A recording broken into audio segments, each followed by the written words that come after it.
صحیح مسلم ان کے فن کا کمال ہے، اور اس سے پہلے سارا کام اپنی جگہ مستقل ہونے کے ساتھ ساتھ صحیح مسلم کی تیاری یا بنیاد سازی کا کام بھی کہا جا سکتا ہے۔ رجال، متون اور علل پر مکمل عبور اور تیاری کے بعد ہی ایسی کتاب لکھی جا سکتی ہے جیسی صحیح مسلم ہے۔ اس وقت طالبان حدیث کو ایک ایسی کتاب کی تلاش تھی جو دین کے طور طریقوں، احکام، جزا اور سزا اور جن چیزوں سے بچنا اور جن چیزوں کو اپنانا ہے ان کے بارے میں رسول صلی اللہ علیہ وسلم کے فرامین اور سنن کی مستند روایات پر مشتمل ہو۔ ان روایات کی سندوں کو اہل علم نے قبول کیا ہو اور یہ روایات حسن ترتیب سے ایک تالیف میں جمع کر دی گئی ہوں، جو غیر ضروری طور پر طویل نہ ہو اور جو دین کے فہم، تدبر اور استنباط کے حوالے سے دیگر کتابوں سے مستغنی کر دے۔ امام مسلم نے امت کی اس ضرورت کو محسوس کیا۔ ایک ایسی کتاب کی اہمیت اور اس کے فوائد پر غور کیا تو بڑے ذخیرہ حدیث میں سے صحیح ترین احادیث کے نسبتاً مختصر مجموعے کی ترتیب و تالیف کا بیڑا اٹھایا۔ امام مسلم نے احادیث کے انتخاب کے حوالے سے اپنی کتاب کے لیے بنیادی شرط رکھی کہ حدیث سند المتصل ہو، اول سے آخر تک ثقہ نے ثقہ سے روایت کی ہو اور شذوذ اور علل سے پاک ہو۔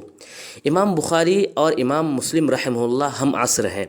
دونوں نے فقہی ترتیب پر احادیث کے صحیح مجموعے کی ضرورت کو ایک ہی دور میں محسوس کیا اور اپنا اپنا مجموعہ حدیث مرتب کیا۔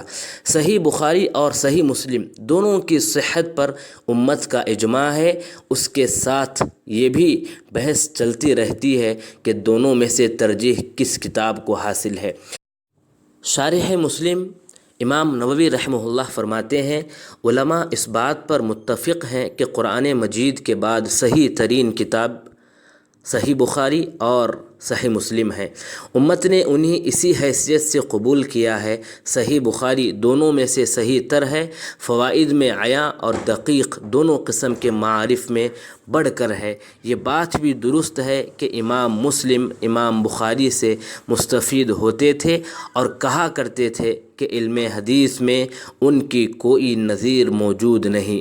مجموعی حیثیت سے صحیح بخاری کو صحیح مسلم پر ترجیح حاصل ہے، اور یہی درست نقطہ نظر ہے جس کے جمہور علماء، ماہرین فن اور نکتہ سنجان علم حدیث قائل ہیں۔ امام ابو علی حسین نیسابوری اور مغرب کے بعض علماء صحیح مسلم کو ترجیح دیتے ہیں، لیکن جمہور علماء کا نقطہ نظر یہ ہے کہ صحیح بخاری ہی کو ترجیح حاصل ہے۔ معروف فقیہ اور نقاد حدیث حافظ ابو بکر اسماعیلی رحمہ اللہ نے اپنی کتاب المدخل میں اس بات کو دلائل سے واضح کیا ہے۔ البتہ صحیح مسلم کے بعض امتیازی پہلو ایسے ہیں جو اسی کتاب کے ساتھ خاص ہیں۔ جن لوگوں نے صحیح بخاری پر صحیح مسلم کو ترجیح دی ہے ان کے پیش نظر یہی امتیازی پہلو تھے۔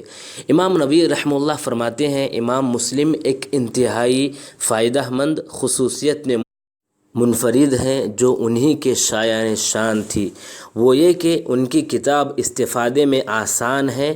انہوں نے ہر حدیث کو ایک ہی جگہ جو اس کے لائق تھی درج کیا ہے اور اس کی متعدد سندیں اور روایت شدہ مختلف الفاظ اس کے ساتھ ہی بیان کر دیے ہیں۔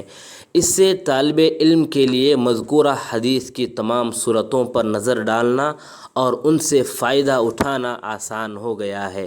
اس طریقے سے امام مسلم رحمہ اللہ نے حدیث کے جو طرق سندیں ذکر کیے ہیں ان پر قاری کا اعتماد بڑھ جاتا ہے۔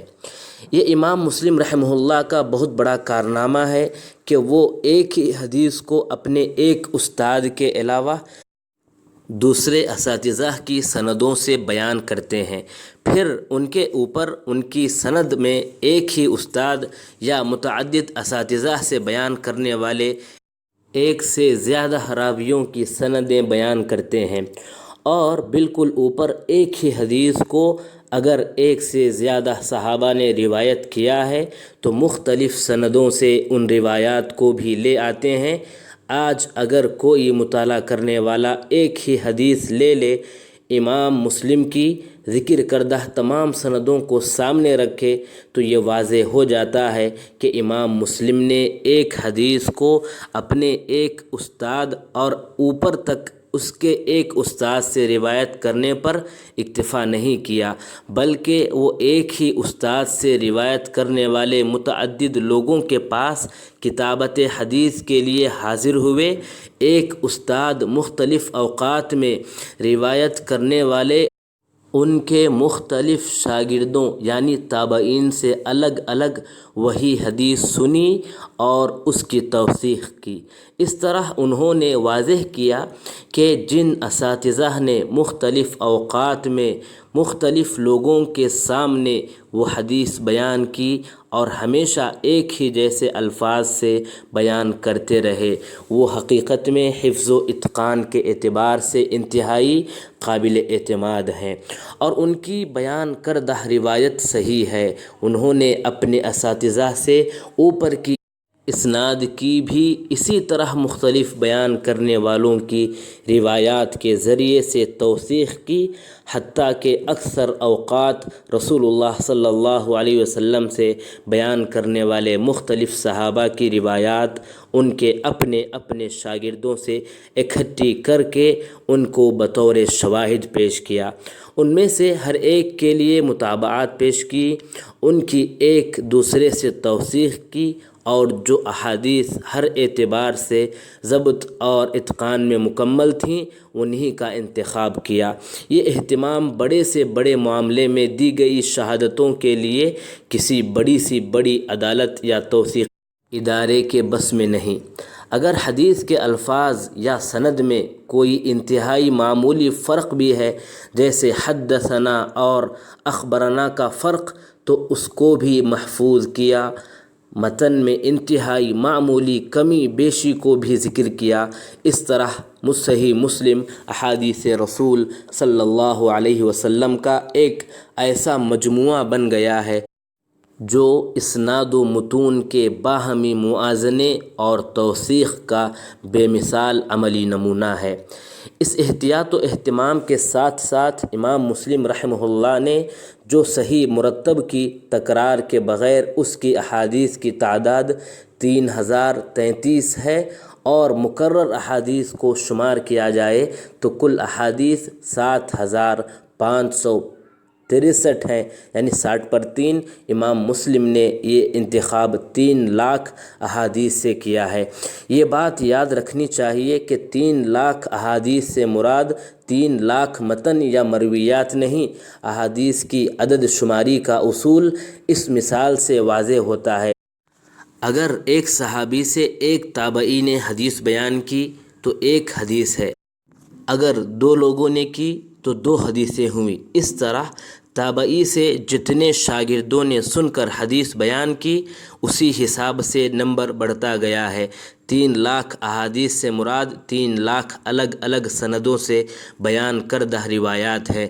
بعض لوگ اس اصول کو نہیں سمجھتے، اسی لیے بہت سی غلط فہمیوں کا شکار ہو جاتے ہیں۔ اللہ تبارک و تعالی مسلم رحمہ اللہ کو بہترین بدلہ عطا فرمائے، اور ہم تمام لوگوں کو بھی، بولنے والے کو، سننے والوں کو، انہی کی زندگی کو نمونہ بنا کر انہی کی طرح کچھ نہ کچھ خدمت کرنے کی توفیق عطا فرمائے۔ آمین۔